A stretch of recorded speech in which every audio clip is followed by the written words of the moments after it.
வீடியோக்குள்ள போறதுக்கு முன்னாடி ஒரு விழிப்புணர்வு பதிவு. தேர்தல் ஆணையம் வெளியிட்டிருக்கக்கூடிய இந்த எஸ்ஐஆர் வரைவு வாக்காளர் பட்டியலில் உங்களுடைய பெயர் இருக்கிறதா இல்லையா அப்படின்றத இந்த வெப்சைட் மூலமாக நீங்க கண்டறிஞ்சுக்கலாம். ஒருவேளை இந்த வெப்சைட் மூலமாக நீங்க பார்த்ததுல உங்களுடைய பெயர் இல்லை என்றால், இப்போ இன்னொரு வெப்சைட் காட்டுறேன் பாருங்க. இந்த வெப்சைட்ல போயிட்டு நீக்கப்பட்டதுல எந்த வகையில் உங்களை நீக்கி இருக்கிறாங்க அப்படின்றத நீங்க தெரிஞ்சுக்கலாம். இதுல உங்களுடைய பெயர் இருந்துச்சு அப்படின்னா உடனடியாக நீங்க செய்ய வேண்டியது, நான் இப்போ காட்டுறேன்ல வெப்சைட், இதில் போயிட்டு ஃபார்ம் 6 யூஸ் பண்ணி புதிய வாக்காளராக நீங்கள் சேர்ந்து கொள்ளலாம். இறுதி நாள் பார்த்தீங்கன்னா ஜனவரி 18ஆம் தேதி வரையும் தான் இருக்குது. உடனடியாக பெயர்கள் விடுபட்டவர்கள் அத்தனை பேருமே ஃபார்ம் 6 பயன்படுத்தி புதிய வாக்காளர்களாக சேரும்படி ஒப்பீனியன் தமிழ் சார்பாக கேட்டுக்கிறோம். தமிழ்நாட்டில் எஸ்ஐஆருடைய வரைவு வாக்காளர் பட்டியல் நேற்றைக்கு வெளியாகுது. இதுவரைக்கும் வெளியிட்ட வரைவு வாக்காளர் பட்டியல்லையே அதிகமான ஓட்டர்ஸ் நீக்கப்பட்டிருக்காங்கன்னா அது தமிழ்நாடு மட்டும்தான். முதல்ல எடுக்கப்பட்ட பீகாரில் கூட 66 லட்சம் தான். இதற்கு பின்பு மேற்கு வங்கத்தில் பார்த்தீங்கன்னா 58 லட்சம் தான் நீக்கப்பட்டவர்கள். ராஜஸ்தானில் பார்த்தீங்கன்னா 41.85 லட்சம் பேர் நீக்கியிருக்கிறாங்க. கோவாவில் 1 லட்சம் பேர் நீக்கியிருக்கிறாங்க. புதுச்சேரியில் 1 லட்சம் பேர் நீக்கியிருக்கிறாங்க. லட்சத்தீவில் 56,000 பேர் நீக்கியிருக்கிறாங்க. இப்போ நான் பேசிக்கிட்டு இருக்க இந்த சமயத்தில் கேரளாவில் வெளியாக இருக்குது. அதில் 28 லட்சம் பேரை நீக்கியிருப்பதை பார்க்க முடியுது. ஆனால் தமிழ்நாட்டில் மட்டும் பார்த்தீங்கன்னா 97 லட்சம் வாக்காளர்களை நீக்கியிருக்கிறாங்க. முதல்ல 6.4 கோடி வாக்காளர்கள் இருந்தது, இப்போ 5.43 கோடி வாக்காளராக குறைஞ்சிருக்கு. இது எப்படி குறைஞ்சிருக்கு அப்படின்னு சொல்லி தேர்தல் ஆணையம் என்ன சொல்றாங்கன்னா, இடம் பெயர்ந்தவர்கள் அதே போல ஆப்சென்ட்டாக இருந்தவங்க, நான் போய் பார்த்தப்ப இல்லாதவங்க பண்றப்ப 66.4 லட்சம் பேர் இந்த வகையில நீக்கப்பட்டிருக்கிறாங்க. இறந்தவர்கள் பார்த்தீங்கன்னா 26.9 லட்சம் பேர். டூப்ளிகேட் அப்படின்னு பார்த்தீங்கன்னா 3.98 லட்சம் பேர் அப்படின்றாங்க. அப்போ என்னங்க 26 லட்சம் பேர் இறந்துருக்கிறாங்க, இறந்தவங்க பேர்லாம் அதில் இருக்கா அப்படின்னு சொல்லி நம்ம பிரமிப்படைய தேவையில்லை. ஏன்னா இது 2002 டிராஃப்ட் ரோலையும் இப்போ இருக்கக்கூடிய ரோலையும் கம்பேர் பண்ணி 23 வருஷ கேப்ல 26 லட்சம் பேர் இணைஞ்சிருக்கிறாங்க அப்படின்றதான் இதுல பார்வை. சரி, இதுல இந்த இடம் பெயர்ந்தவர்கள் 66 லட்சம் பேர் இருக்கிறாங்கல்ல, அதுதான் நாம கவனிக்க வேண்டிய ஒரு விஷயமாக மாறி இருக்கு. அதை பார்ப்பதற்கு முன்னாடி தமிழ்நாட்டில் 97 லட்சம் பேரை நீக்கிறாங்க அப்படின்னு முதல்ல ஒரு அரசியல் கட்சி தலைவர்களுக்கு என்ன வரணும், அதிர்ச்சி தான் அடையணும். ஏன்னா இவ்வளவு பேரை நீக்கியிருக்கிறாங்களே, எவ்வளவு பேருடைய வாக்குரிமை என்பது பறிக்கப்பட்டிருக்கும் அப்படின்ற அதிர்ச்சியை அவங்க வெளியிடுவாங்க. திமுகவை பொறுத்த வரைக்கும் இந்த எஸ்ஐஆர் களத்துல அவங்க தான் மக்களுக்கு பெரிய அளவுல உதவிகளை பண்ணாங்க. அவங்க இதுல என்ன சொல்றாங்க அப்படின்னா, குறிப்பாக துணை முதலமைச்சராக இருக்கக்கூடிய உதயநிதி ஸ்டாலின் அவர்கள், எங்களுடைய முதலமைச்சர் முன்னாடியே சொன்னாரு, டைம் பத்தவே பத்தாது, யாராலையும் ஃபார்மை திருப்பி கொடுக்கவே முடியாது, அப்போ நாங்க டைம் எக்ஸ்டென்ஷன் இதுக்கு தான் கேட்டோம், ஆனா அவங்க கண்டுக்கிறவே இல்லை அப்படின்னு சொல்லிட்டு வரைவு வாக்காளர் பட்டியலில் இடம்பெயராதவர்கள் பெயர்கள் அத்தனை பேரையுமே மீண்டும் இணைப்பதற்கான முயற்சியை நாங்கள் செய்வோம் அப்படின்னு சொல்லி அவர் சொல்லியிருக்கிறாருங்க. ஆனா அப்படியே பாஜக அதிமுக பக்கம் வந்துட்டோம், விஜய் பக்கம் வந்துட்டோம் அப்படின்னா அப்படியே வேற மாதிரி இருக்கு. குறிப்பாக எடப்பாடி பழனிசாமி அவர்கள் என்ன சொல்றாங்கன்னா, இந்த 97 லட்சம் பேரையுமே போலி வாக்காளர்கள்ன்றாரு. இந்த போலி வாக்குகள் மூலமாக தான் திமுக வெற்றி பெற்றுட்டு வந்தாங்க. இப்போ இந்த வாக்காளர்கள் எல்லாமே நீக்கப்பட்டதுனால என்ன செய்வதுன்னு தெரியாம புலம்பல் நாடகத்தை அரங்கேற்றுவதற்கு அவங்க தயாராகிட்டு இருக்கிறாங்க அப்படின்னு சொல்லி ஒரு வாதம் வைக்கிறார் எதிர்க்கட்சி தலைவராக இருக்கக்கூடிய எடப்பாடி பழனிசாமி. எவ்வளவு தூரத்துக்கு தமிழ்நாட்டு மக்கள் மீது அவருக்கு அக்கறை இருக்கணும். ஒரு மிகப்பெரிய பதவியில் இருக்கக்கூடிய அவர் இப்படியான வார்த்தைகளை பயன்படுத்துறாரு. இத்தனைக்கு இவர் தொகுதியில் பார்த்தீங்க அப்படின்னா 26,375 வாக்காளர்கள் நீக்கப்பட்டிருக்கிறாங்க. அப்போ அந்த வாக்காளர்கள் எல்லாம் நியாயமானவர்களும் இருக்கலாம், இறந்து போனவங்களும் இருக்கலாம், அல்லது டூப்ளிகேட்டும் இருக்கலாம். அப்போ நியாயமானவர்கள் ஒருத்தர் பாதிக்கப்பட்டாலுமே தொகுதி எம்எல்ஏவாக இவர் பொறுப்பு தானே. அப்போ தொகுதி எம்எல்ஏவுக்கே பொறுப்பு அப்படின்னா எதிர்க்கட்சி தலைவர் அப்படின்றது ஒட்டுமொத்த தமிழ்நாட்டுக்கும் அப்படின்றப்போ 66 லட்சம் பேரை இடம்பெயர்ந்தவர்கள் என்று நீக்கியிருக்கிறாங்க அப்படின்றப்போ அவங்களுக்கெல்லாம் குரல் கொடுக்க வேண்டிய இடத்தில் இருக்கக்கூடிய எடப்பாடி பழனிசாமி அவர்கள் அத்தனை பேரையுமே போலி வாக்காளர்கள் அப்படின்னு சொல்லி முத்திர குத்துவதை பார்க்க முடியுது. இவர்களை வச்சுதான் திமுக வெற்றி பெற்றுன்றாரு. நான் ஏற்கனவே சொன்னேன் 2002 இருந்து 2025 கம்பேர் பண்ணி எடுத்திருக்கிறாங்க அப்படின்னு சொல்லி. அப்ப 2011 2016 தேர்தலாம் அதிமுக எப்படி வெற்றி பெற்றுச்சு? இதே வாக்குகள் வச்சு தானே வெற்றி பெற்றிருப்பீங்க. இந்த கேள்விக்கெல்லாம் எடப்பாடி பழனிசாமி கிட்ட பதில் இருக்காது. ஏன்னா அவருக்கு மக்களை பற்றி அக்கறை இல்லை. அதுக்கப்புறம் பார்த்தீங்கன்னா நயினார் நாகேந்திரன் அவர் என்ன சொல்றாரு, போலி வாக்காளர்கள் நீக்கப்பட்டிருக்கிறாங்க. எஸ்ஐஆரை பாஜக இதற்கு தான் வரவேற்றுச்சு. கொளத்தூர் தொகுதி, அதுவும் முதலமைச்சர் தொகுதியில் மட்டும் 1 லட்சம் பேர் நீக்கியிருக்கிறாங்க அப்படின்னா, இப்போ 1 லட்சம் போலி வாக்குகளை வச்சுதான் முதலமைச்சர் அங்கே வெற்றி பெற்றாரா அப்படின்ற கேள்வியை கேட்கிறாரு.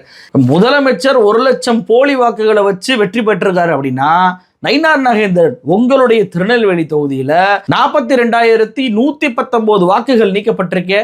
அப்ப நீங்களும் போலி வாக்காளரை வச்சுதான் வெற்றி பெற்றீங்கன்னு சொல்ல வரீங்களா? இதற்கெல்லாம் சேர்த்து நான் பதில் கொடுக்குறேன். அதுக்கப்புறம் தமிழிசை என்ன சொல்றாங்க அப்படின்னா, சிஎம் தொகுதியில தான் அதிகமான பேர்கள் நீக்கப்பட்டிருக்கிறாங்க போல. நாங்க நேர்மையான முறையில தேர்தல் நடத்தணும்னு விரும்புறோம். ஆனா இவங்க தான் பார்த்தீங்கன்னா இது நாள் வரைக்கும் இப்படி போலி வாக்குகளை வச்சு போலி தேர்தலை நடத்தி ஓட்சோரி பண்ணியிருக்கிறாங்க. ஓட்சோரின்னு சொல்லி பாஜகவை சொல்லுவாங்க. ஆனா உண்மையான ஓட்சோரி என்பது திமுக தான் அப்படின்னு சொல்லிட்டு ஜனநாயகம் காப்பாற்றப்பட்டிருக்கான் எஸ்ஐஆர்னால. உண்மையான தேர்தல் நடைபெற இருக்கிறான் 2026. இதுவரைக்கும் நடந்தது போலி தேர்தல் அப்படின்ற வார்த்தையை பயன்படுத்துறாரு இந்த தமிழிசை. இதுவரைக்கும் நடந்தது போலி தேர்தல் அப்படின்னா 2024 தேர்தலும் இதுல தான் நடந்துச்சு. அப்ப 2024 தேர்தலில் வெற்றி பெற்ற மோடி ராஜினாமா பண்ணணுமா இல்லையா? 240 எம்பிக்களும் ராஜினாமா பண்ணணுமா இல்லையா? இங்க பாஜகவுக்கு எம்பிக்கள் என்பது 0 தான். ஆனா பிற மாநிலங்கள்லயும் இன்னைக்கு எஸ்ஐஆர்ல இவ்வளவு பேரை நீக்கிறீங்க அப்படின்னா அந்த மாநிலங்கள்ல இருந்து பாஜக எம்பி தேர்வாயிருப்பாங்கல்ல. அப்ப அவங்களாம் ராஜினாமா பண்ணணுமா இல்லையா? அவ 240 எம்பிக்களும் ராஜினாமா பண்ண வேண்டும். மோடி ராஜினாமா பண்ணுவார். ஏன்னா அது பொய் தேர்தல். உண்மையான தேர்தல் என்பது எஸ்ஐஆருக்கு பின்பு தான் நடத்தணும் அப்படின்னு சொல்லி தமிழிசை சொல்வது புரிஞ்சுக்கிற முடியுதா இல்லையா? இப்போ 97 லட்சம் பேர் தமிழ்நாட்டில் நீக்கப்பட்டது இது போலி வாக்காளர்கள். இதை வச்சுதான் திமுக ஜெயிக்குதுன்னு இவங்க சொல்றாங்களே. குஜராத் எஸ்ஐஆருங்க, நம்ம தமிழ்நாட்டுக்கு சாயந்தரம் ரிலீஸ் ஆகுது. காலையிலே குஜராத்தோட எஸ்ஐஆர் ரிலீஸ் ஆகுது. குஜராத்தில் மட்டும் பார்த்தீங்கன்னா 73.7 லட்சம் வாக்காளர்கள் நீக்கப்பட்டிருக்கிறாங்க. முன்னாடி 5.08 கோடி வாக்காளர்கள் இருந்தாங்க. இப்போ 4.34 கோடி வாக்காளர்கள் தான் இருக்கிறாங்க. இறந்தவர்கள் பார்த்தீங்கன்னா 18 லட்சம் பேர், இடம்பெயர்ந்தவர்கள் பார்த்தீங்கன்னா 40 லட்சம் பேர், டூப்ளிகேட் ஓட்டர் பார்த்தீங்கன்னா 3.81 லட்சம் பேர், ஆப்சன்ட் ஓட்டர் பார்த்தீங்கன்னா 9.69 லட்சம் பேர், அதர் கேட்டகரின்ற பேர்ல 1.89 லட்சம் பேர் அப்படின்னு சொல்லி கிட்டத்தட்ட 77 லட்சம் பேரை நீக்கி இருக்கிறாங்க. அப்ப தமிழ்நாட்டில் 97 லட்சம் பேரும் போலி வாக்காளர்னா குஜராத்தில் பாஜக ஆளக்கூடிய மாநிலத்தில் இருப்பதும் போலி வாக்காளர் தானே. அப்ப தமிழ்நாட்டில் நடந்தது பொய் தேர்தல், உண்மையான தேர்தல் இல்லை அப்படின்னா குஜராத்தில் நடந்தது பொய் தேர்தல் தானே. குஜராத்தில் இருந்து தானே அமித்ஷா அவர்கள் எம்பியாக வெற்றி பெற்றாரு. அப்போ காந்தி நகர்ல போட்டிட்டு அமித்ஷாவுடைய பதவியை பறிக்கணுமா இல்லையா? தமிழிசை சொல்ற கூட்டுறது தானே, நயினார் சொல்ற கூட்டுறது தானே. முதலமைச்சர் போலி வாக்குகளை வச்சுதான் வெற்றி பெற்றிருக்காரு அப்படின்னா அமித்ஷாவும் போலி வாக்குகளை வச்சுதானே வெற்றி பெற்றிருக்கிறாரு.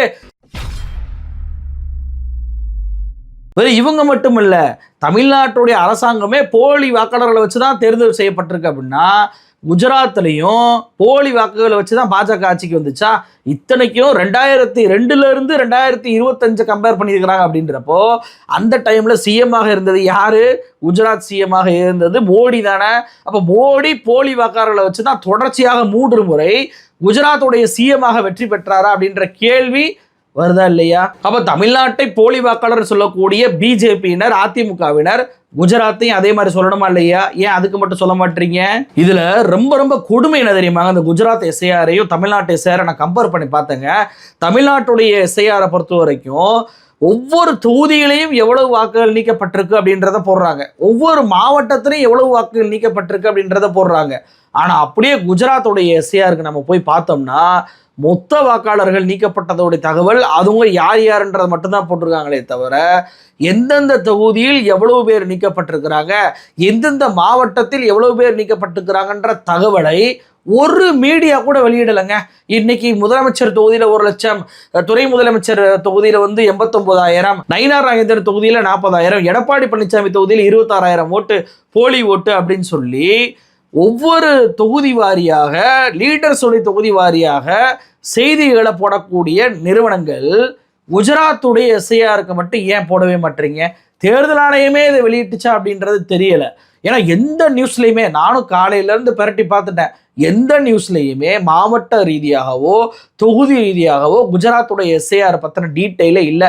அப்போ நம்ம இப்போ எப்படி முதலமைச்சர் தொகுதியில் 1 லட்சம் பேர் போலி வாக்காளர்னு சொல்றாங்களோ அதே போல அமித்ஷாவுடைய தொகுதியில இவ்வளவு லட்சம் பேர் போலி வாக்காளர்கள், பாஜக வென்றிருக்கக்கூடிய குஜராத்தில் ஒவ்வொரு எம்எல்ஏக்கள் வாரியாக இவ்வளவு பேர் போலி வாக்காளர்கள், அவங்களுடைய ஓட் டிஃபரன்ஸுக்கும் போலி வாக்காளருடைய எண்ணிக்கை அதிகமாக இருக்கு, இப்படி எல்லாம் கம்பேர் எஸ்ஐஆர் படி நம்ம சொல்லிடுவோன்றதுக்காக தான் இவங்க குஜராத்தோட எஸ்ஐஆருக்கு மட்டும் மறைச்சிருக்கிறாங்க. ஏன்னா மேற்கு வங்கத்தில் கூட தொகுதி வாரியாக வெளியிட்டிருக்கிறாங்க தமிழ்நாடு மாதிரியே. அப்போ ஏன் குஜராத்துக்கு மட்டும் அதை வெளியிடல? ஏன் தேர்தல் ஆணையம் இப்படி மறைமுக வேலையை பாஜகவுக்கு ஆதரவாக பண்ணுது அப்படின்ற கேள்வியை நான் எழுப்ப விரும்புகிறேன். அப்போ திடீரென இவ்வளவு வாக்காளர்கள் தங்களுடைய சொந்த மாநிலத்தில் நீக்கப்பட்டிருக்கிறாங்கன்ற அந்த கவலை உணர்வோ எச்சரிக்கை உணர்வோ அல்லது அவங்க எப்படியாவது மறுபடியும் விடுபட்டவர்களை சேர்க்கணும் அப்படின்ற கடமை உணர்வோ துளியளவும் இவங்களுக்கு இல்லை. இவங்களாவது பரவாயில்லைங்க, டிவிக்கேன்னு ஒரு கட்சி இருக்கு, விஜய் கட்சி, அவங்களுடைய ஐடி விங் வெளியிட்டிருக்கிறாங்க. என்ன வெளியிட்டிருக்கிறாங்க அப்படின்னா, தமிழ்நாட்டில் 97 லட்சம் பேரை நீக்கிட்டாங்க. ஆனால் இந்த டெல்லியை எதிர்க்க முடியாமல் துணிவில்லாமல் சமரசம் பேசிக்கிட்டு இருக்கிறாங்க இந்த அப்பா அரசு அப்படின்னு சொல்லி ஒரு பதிவை போட்டுக்கிறாங்க.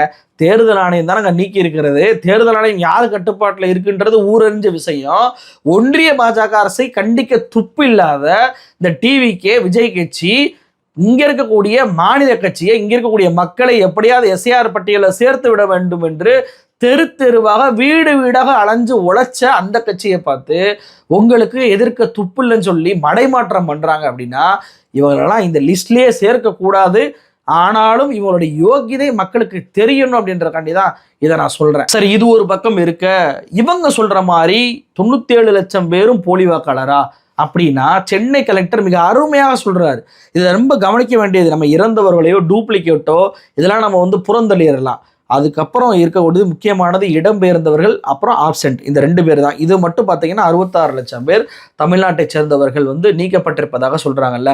இப்போ இந்த இடம்பெயர்ந்தவர்கள் எப்படி வகுக்கிறீங்க? அதுவும் சென்னையில் மட்டும் பார்த்தீங்கன்னா 35.6% ஓட்டு, கிட்டத்தட்ட 14.25 லட்சம் ஓட்டு காணாமல் போயிருக்கு, அது நீக்கப்பட்டிருக்கு. அப்போ இது எப்படி 3இல் ஒருவரை நீக்கிருக்கிறீங்கன்னு சொல்லி கேட்கும்போது மிக தெளிவாக ஒரு விஷயத்தை சென்னை கலெக்டர் சொல்றாரு.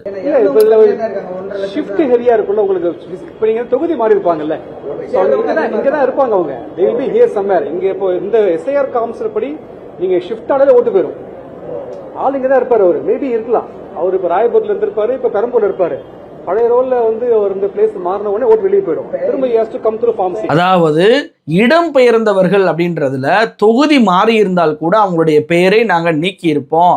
இப்படி மட்டும் பார்த்தீங்கன்னா 10 லட்சம் பேரை நாங்கள் ஐடென்டிஃபை பண்ணியிருக்கிறோம். இவங்கெல்லாம் முன்னாடி 2002 ஒரு தொகுதியில் இருந்திருப்பாங்க, இப்போ வேற தொகுதிக்கு மாறி இருப்பாங்க. அதனால இவங்களை எஸ்ஐஆர் வரைவு பட்டியலில் சேர்க்க முடியல. இவங்களை ஃபார்ம் 6 மூலமாக மீண்டும் சேர்ப்போம் அப்படின்னு சொல்லி சொல்றாரு. அப்போ இங்கே போலி வாக்காளர்கள் இவங்க கிடையாது, இவங்க இடம்பெயர்வு பண்ணியிருக்கிறாங்க. ஒரு தொகுதியில் வாடகை வீட்டில் இருக்கிறாங்க சென்னையில் அப்படின்னா, அவங்க ஒரு தொகுதியில் ஒரு வருஷம் இருக்கிறாங்க, 2 வருஷம் இருக்கிறாங்கன்னா வேறு ஒரு தொகுதிக்கு கூட நகர்ந்து போகலாம். இப்போ சென்னை பெருநகர சென்னையாக மாறிக்கிட்டே இருக்கு. செங்கல்பட்டு, தாம்பரம், அந்த தாம்பரத்தை சுற்றி இருக்க பகுதிகளெல்லாம் இப்போ வீடாயிருச்சு. 2002 அப்படிலாம் கிடையாது. அப்போ இங்கேருந்து இடம்பெயர்ந்து போகிறாங்கன்னா அவங்க வேற தொகுதியாக மாறுறாங்க, அங்கே வாக்காளர்ல பட்டியலில் சேர்ந்திருப்பாங்க. அப்படின்றப்போ கண்டிப்பாக அவங்களுடைய பேர் நீக்கப்பட்டிருக்கும்.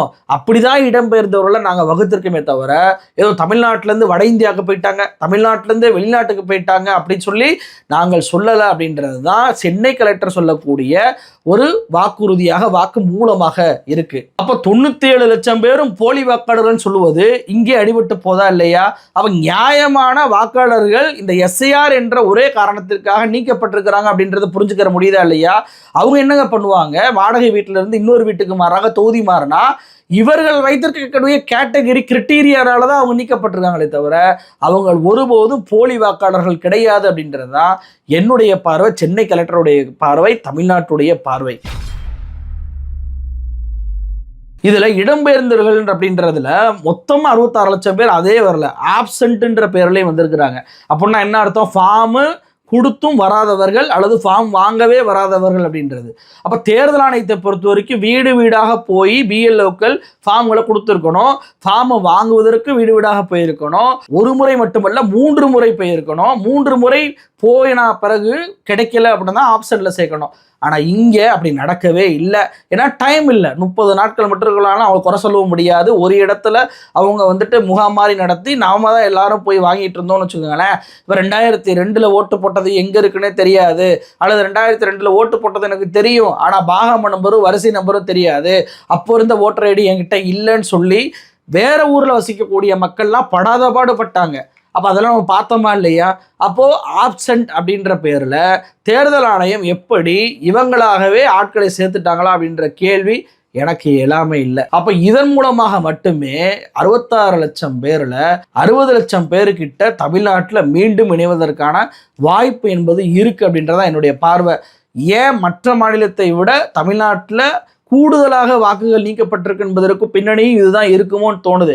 ஏன்னா இதில் முறைகேடு அப்படின்றது நடந்திருக்கவும் வாய்ப்பு இருக்குமோன்ற ஒரு பக்கம் பார்வை வருது. ஏன்னா நம்ம ஃபார்மை ஃபில் பண்ணி அந்த ஃபார்மை போய் பிஎல்ஓ அதிகாரிகிட்ட கொடுக்கக்கூடிய பொறுப்பு வரை தான் திமுகவோட பொறுப்பு. அதன் பின்பு அவங்க பண்ணுறது தேர்தல் ஆணையம் தான். லிஸ்ட்டை எப்படி அவங்க பகுப்பாய்வு பண்ணாங்க, எந்த அடிப்படையில் தேர்வு பண்ணாங்க, எந்த அடிப்படையில் வந்துட்டு வெளியிட்டாங்கன்றது வரைக்கும் மறைமுகமாக தேர்தல் ஆணையத்துறை செயல்பாடு தான். நீங்கள் வந்துட்டு கொளத்தூர் தொகுதியாக இருக்கட்டும், சேப்பாக்கம் தொகுதியாக இருக்கட்டும், இதிலெல்லாம் முஸ்லீம்கள் அதிகமாக இருக்கக்கூடிய தொகுதிகள் நீக்கப்பட்டிருக்கிறாங்க. ஆனால் எடப்பாடி பழனிசாமியோ ஓபிஎஸ்ஓ இருக்கக்கூடிய தொகுதிகள்லாம் கம்மியான ஓட்டுகள் வந்து நீக்கப்பட்டிருக்கு. மேற்கு வங்கத்தில் முஸ்லீம்கள் அதிகமாக இருக்கக்கூடிய ஓட்டுகள்லாம் நீக்கப்பட்டிருக்கு. அந்த தொகுதியெல்லாம் நிறைய ஓட்டுகள் காணாமல் போயிருக்கு அப்படின்னு சொல்லி அந்த பார்வைக்கப்படுது. கேரளாவை நீங்கள் எடுத்துட்டீங்கன்னா ஒரு முன்னாள் எம்எல்ஏ சென்ற தேர்தல் வரைக்கும், உள்ளாட்சி தேர்தல் வரைக்கும் ஓட்டு போட்டவருடைய அந்த ஓட்டு வாக்குரிமை என்பது பறிக்கப்பட்டிருக்குங்க. முன்னாள் எம்எல்ஏ உடைய ஓட்டே பறிக்கப்பட்டிருக்கு. அப்போ இப்படியான சூழல் எல்லாம் அந்த ஃபார்மை கொடுத்த பிறகு என்ன ப்ராசஸ்ல அவங்க பண்றாங்க அப்படின்ற கேள்வி இருக்கு. அதுல வெளிப்படைத்தன்மை என்பது இல்லை. அப்போ அந்த வெளிப்படைத்தன்மையும் ஒரு பக்கம் இல்லை. இன்னொரு பக்கம் ஃபார்ம் கொடுத்த அந்த இடம்பெயர்ந்தவர்கள் என்பதற்காகவே நீக்கியதும் தப்பு. ஏன்னா தமிழ்நாட்டை பொறுத்த வரைக்கும் இங்கே குக்கிராமத்தில் இருக்கக்கூடியவர்கள் நகரத்துக்கு வரலாம், நகரத்தில் இருக்கக்கூடியவர்கள் சென்னைக்கு போகலாம், சென்னையிலே வந்து ஏகப்பட்ட மக்கள் வந்து குடிபெயர்ந்திருக்கிறாங்க. அப்படின்றப்போ இடம்பெயர்ந்தவர்களே இங்கே அதிகமாக இருக்கிறனால தான் இந்த ஒரு லிஸ்ட் வந்திருக்கே தவிர இவங்கெல்லாம் போலி வாக்காளர்கள், இவங்களை வச்சு தான் திமுக வெற்றி பெற்றுச்சு, இதெல்லாம் பாஜகவுடைய எதிர்ப்பு வாக்குகள் அப்படின்ற மாதிரி பிம்பம் பட்டினீங்கன்னா அது உங்களுக்கு ஓட்டு போட்டால் அல்லது உங்களுக்கு ஓட்டு போடாமல் தேர்தலில் பங்கெடுக்கக்கூடிய அந்த மக்களுடைய வாக்குரிமையை நீங்கள் கொச்சப்படுத்துறீங்கன்னு அர்த்தம். அப்போ தமிழ்நாட்டில் இருக்கக்கூடிய 97 லட்சம் ஓட்டர்களும் போலி வாக்காளர்கள் அப்படின்னா குஜராத்தில் 73 லட்சம் பேரை நீக்கியிருக்கிறாங்களே, அதுக்கு பேர் என்ன? அப்போ குஜராத்துடைய பாஜக அரசு ராஜினாமா பண்ணுமா? இது நேர்மையான தேர்தல் இல்லை, பொய் தேர்தல் அப்படின்னா மோடி ராஜினாமா பண்ணுவாரா, அமித்ஷா ராஜினாமா பண்ணுவாரா, 240 எம்பிக்களுமே ராஜினாமா பண்ணுவாங்களா? மீண்டும் எஸ்ஐஆர் நாடு முழுவதும் எடுத்துட்டு மறு தேர்தலை வந்துட்டு நடத்துவதற்கு மோடி தயாராவாரா? அது வரைக்கும் பிரதமர் பதவியை நான் ராஜினாமா பண்ணுவேன் அப்படின்னு சொல்லுவாரா? என்ன தமிழிசை, எடப்பாடி பழனிசாமி அவர்கள், நயினார் நாகேந்திரன் அவர்களே, உங்களுக்கு தான் அந்த கேள்வி, பதில் சொல்லுங்க. நன்றி.